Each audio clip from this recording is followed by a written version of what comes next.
Welcome to the Business Blast podcast. I'm your host, Tyler Wagner. This episode is brought to you by Authors Unite. Authors Unite provides you with all the resources you need to become a successful author. You can learn more about Authors Unite and join the free community at authorsunite.com. Now, let's jump into the episode.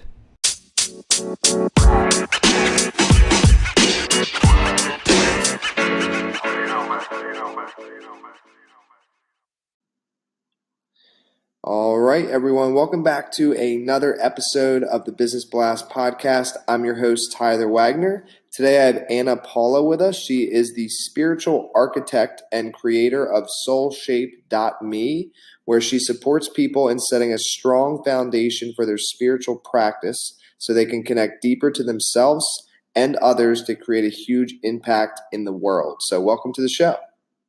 Thank you. Thank you for having me. I'm so excited. Grateful to have you here, Anna. We'll jump into the first one. The first question I have for you is what is the best story from your life that has an underlying valuable message?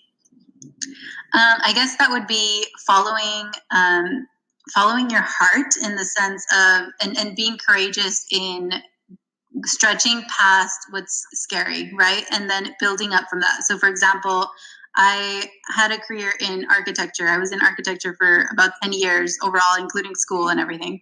And I was at one of the best firms in the world. And I knew that my heart was pulling me somewhere else. And for me to feel complete with that, I went into, I knew that I had to speak to the main architect of the firm, and that was very scary. And but I had done other things in the past where I had to do the same thing and just really express my truth and be bold with my inner knowing. So I went up the stairs to his office and I expressed my truth, and I told him the shifts that I was seeing in my life and how I was leaving architecture altogether. And he was actually very supportive, and I was able to just, in a sense, come out of something that I thought was not accepted because of the stories that I had, and really face my truth and stand authentically. And that was just extremely powerful. And the more that we get to do that in our lives, the more that we are able to be more in conviction with what we believe. Does that make sense?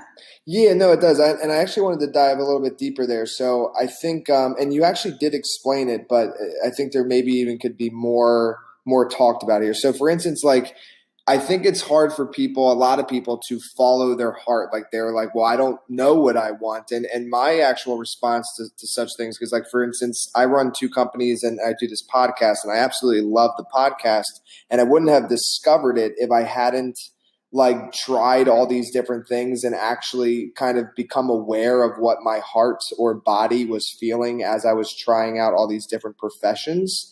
So that's how I did it. So if you were to explain to somebody how to follow your heart, what would you say? Would you say experience, or do you kind of have some other technique or something? Yeah. So in my case, for example, just knowing first, okay, so there's two questions in there, kind of. So one is how to follow your heart, and then the other one is more about how to step into the courage of standing in your truth. So the first question of standing in your truth is more about, so for example, growing up, there were things that I really wanted and I was scared to ask for because I don't know. I just had a story that it was I used to be in classical ballet, and I was scared to ask for a solo. You were given a solo, you didn't ask for a solo. So that was something that I went up to my teacher. I asked for the solo. I asked for what I wanted, and that remained in me as a moment where that was very scary for me, because I could be given a no as an answer, and then that would mean that I failed or something. So bringing that forward, many, many years later, standing up for other things that I believed in, and then going up to one of the most famous architects in the world and telling him that architecture is not my driving passion anymore, when it's been his passion his whole life. And I mean, I highly respect him. It was very difficult, as you can imagine, and having dedicated 10 years of my life in this field. So going up there and just facing that and being fully acknowledging and vulnerable with my truth just made me so much stronger to be able to do that. So now going forward, I have that kind of as an anchor point in a sense, where I know that I can stand for whatever I believe in, and I can only get stronger from that. So that's one. And then the second one of how to know if you're following your heart. So, I mean, it takes really that deeper knowing and really connecting to your truth and asking yourself a question, like, what really inspires you in your life? Like, what do you really want to create? You know, and really trusting that you're here to create an impact. You're here to make a difference for people, and to connect deeper to yourself and come back to that knowing that you're complete like as you are. So does that make sense? Yeah, definitely. I just find it interesting because I think a lot of people, potentially majority of people, like struggle with it. And the way I and I think it's an ongoing figuring out, because you're ever changing. But for me, it just was literal experience. Like, you put me at a desk all day and you try to make me do accounting, and I'm miserable. But you put me at a desk all day in Miami and do podcasts all day and talk to new people, I'm very happy. So like, yeah. I just like tried and tested all these different things, and then eventually I found a few things that I was like, whoa, this is what I love. So maybe it could have got me here sooner if I had kind of asked those questions. But for me, it was just true experience and awareness of how I felt doing different things. Yes. And to speak a little bit more into that, like when you are doing something that's in alignment to your heart and your soul, it doesn't drain you anymore, right? So like when I talk to my clients and after my group calls and all these things, like I end up so excited and like just filled with like this passionate, creative energy that I know I'm doing the right thing and it's all flowing, right? So I feel like that's what you start getting when you're closer to alignment to what you're meant to be doing. Yes. Because you just keep fueling yourself with and loving what you do. That's so true. It's like 16 hours of work doing what you love at the end of it. Although, yes, you could potentially be tired, but it's almost like you feel like I like the word fueled, like that's what it feels like. But then like, 16 hours of something you don't like that, the whole 16 hours is tiring, So yeah, I like that. So the next one I have for you, Anna, is what is the most valuable piece of information we should know that's within your expertise or industry? Sure. So for the most valuable piece of information is really just connecting to your spiritual practice. It's the key to living a life with deep connection. And and that's such an important thing right now, like it's an important piece because we live in a hyper connected world, right? Like we have so many ways of connect to other people, but it's not necessarily the deep connection that where we feel complete with each other, where we feel like we're actually showing up vulnerably and authentically.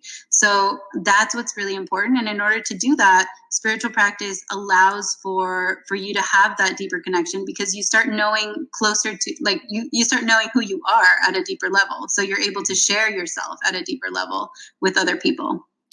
And what's your best piece of overall business advice? So not necessarily industry specific. Yeah.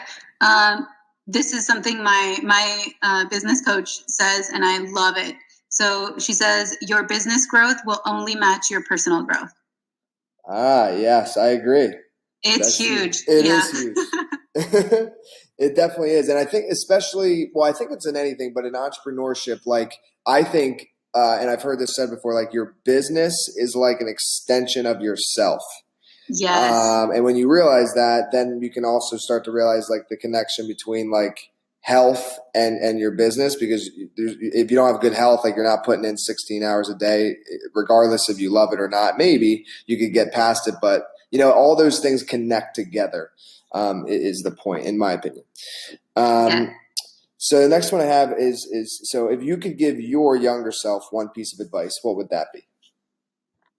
It would be to follow the nudges, like follow the passion, the excitement, and remember that it gets to be playful, and remember that you get to have fun in the process. And perfectly leads into the next one. In your opinion, what is the key to happiness?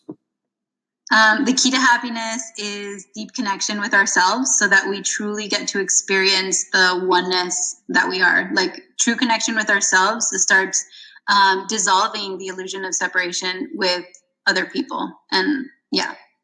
And would you say, and with the like Earth as a whole, like, do you believe in like oneness just as like everything? What do you mean by that? Yeah. So, well, let's dive into this real quick. Have you ever heard of Alan Watts? No. Okay, so after this, I'm gonna share some Alan Watts stuff with you. But basically, like what he says. Okay, so kind of backtracking a little. So Earth, the word Earth rearranged is the word heart. If that has any significance whatsoever, I don't know. But what I think is significant is, like you said, a oneness as in people. So my question to you is like, do you think we are a oneness, not just as all people are connected, but as we are also connected with the earth, meaning like we didn't come to the earth, but we came out of the earth? What are your views on like that spiritual, maybe religious perspectives?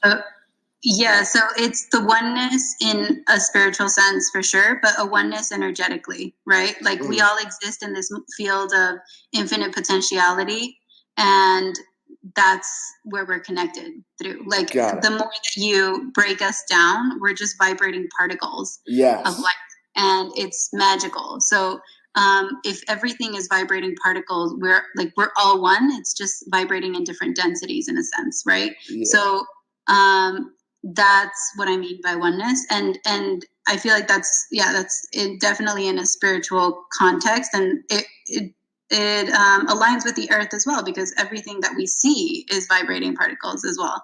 So it all has a certain vibration, and we're able to perceive it a certain way, but it's all kind of an illusion as well.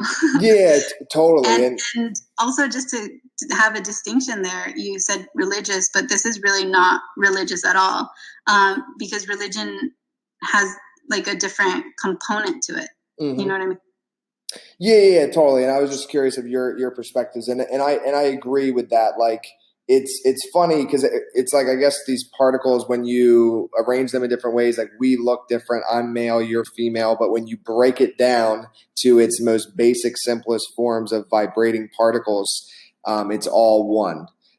So I think that's an interesting thing. Yes, so, and that's where the sacred architecture comes in, and the vibration of like our inner architecture. So it gets really deep really fast. It's awesome. Yeah. The next one I have for you is, what is the best book that you've read, and what was the number one thing you learned from it? So one of my favorite books is A Return to Love by Marianne Williamson. And I think it's brilliant because it just speaks into surrendering to love and making love a priority in any situation, and stepping into that level of responsibility that we're the creators of our reality and we get to create through love. And also that creating from love brings more love. And what is your favorite quote and why? My favorite quote, well, a quote that I like a lot is is the journey and the goal are always the same. And Wayne Dyer said that. And the reason why I like that is because it covers the whole concept of timelessness and how everything already is in the quantum field. And I love that. And that's also where we get to step into how meditation begins to shatter the illusion of separateness, which is what we just talked about. Yes, I love it. And that is an amazing quote. So listen, thank you so much for coming on. The last question I have for you before we let you go is, where is the best place for people to find you online? Awesome. Yeah. So the best way is on Instagram at soulshape.me, or Facebook, same thing, soulshape.me, or my website is www.soulshape.me. And also, if interested, I have a free online series that's airing on the 20th, and it's called Spiritual Practice for High Performers, and it'll be amazing. And they can go to spiritualpracticeforhighperformers.com. Perfect. Thanks again for hopping on. Yeah. Thank you. The podcast you just heard was published with Anchor. Got something you want to say to the creator of this show? Send them a voice message using the Anchor app, free for iOS and Android.